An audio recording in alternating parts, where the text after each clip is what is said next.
Pertanyaan penting yang seharusnya kita ajukan hari ini. Bukan lagi apakah penyemprotan atmosfer itu terjadi, tapi kenapa itu dilakukan, siapa yang diuntungkan, dan apa dampaknya bagi manusia.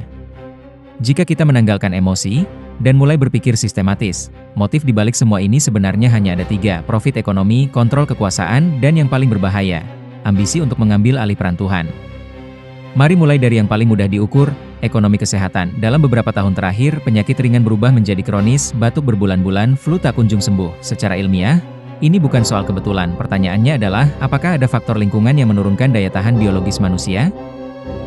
Dalam kondisi populasi yang terus sakit, siapa yang paling diuntungkan? Ya, industri farmasi dan layanan kesehatan. Ini bukan tuduhan, ini model ekonomi berbasis ketergantungan.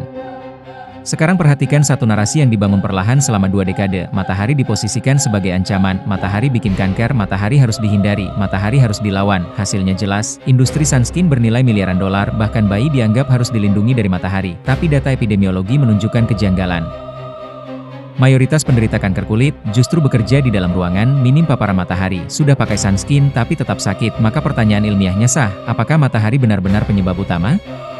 Ketika masyarakat bertanya soal pola awan yang tidak wajar, jawabannya selalu sama.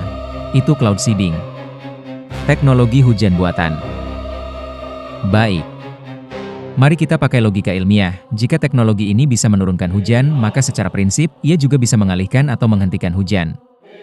Januari adalah musim hujan alami, banyak wilayah tidak kekurangan air. Jadi pertanyaannya, apa urgensinya?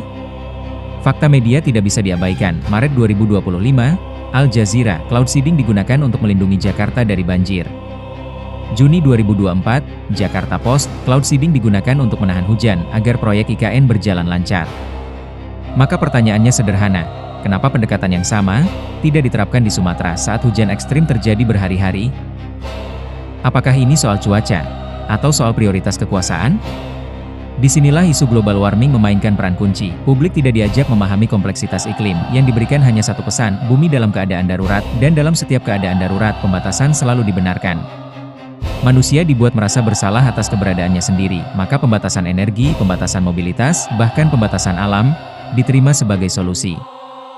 Solusi yang ditawarkan bernama geoengineering, mengatur awan, menghalangi matahari, memantulkan cahaya. Tapi pertanyaan mendasarnya adalah, siapa yang berhak mengontrol akses manusia terhadap matahari? Karena matahari bukan sekadar cahaya, ia adalah pengatur ritme biologis manusia, hormon, imunitas, kesadaran. Disinilah semua benang bertemu. Transhumanisme tidak dimulai dari chip di otak, ia dimulai dari melemahkan tubuh alami manusia. Tubuh yang rapuh akan menerima intervensi teknologi, dari obat ke hormon sintetis ke augmentasi. Manusia yang kehilangan ritme alam adalah manusia yang harus bergantung pada mesin.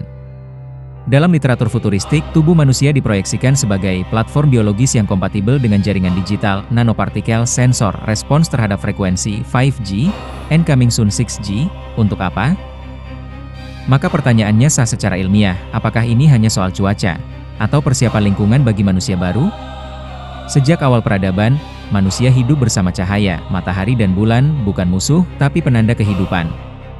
Transhumanisme ingin mengganti manusia, tapi ada satu hal yang tidak bisa mereka duplikasi, yaitu cahaya sejati manusia. Karena cahaya itu tidak berasal dari teknologi, tapi dari sang cahaya. Bangun. Ini bukan soal cuaca, ini soal masa depan manusia.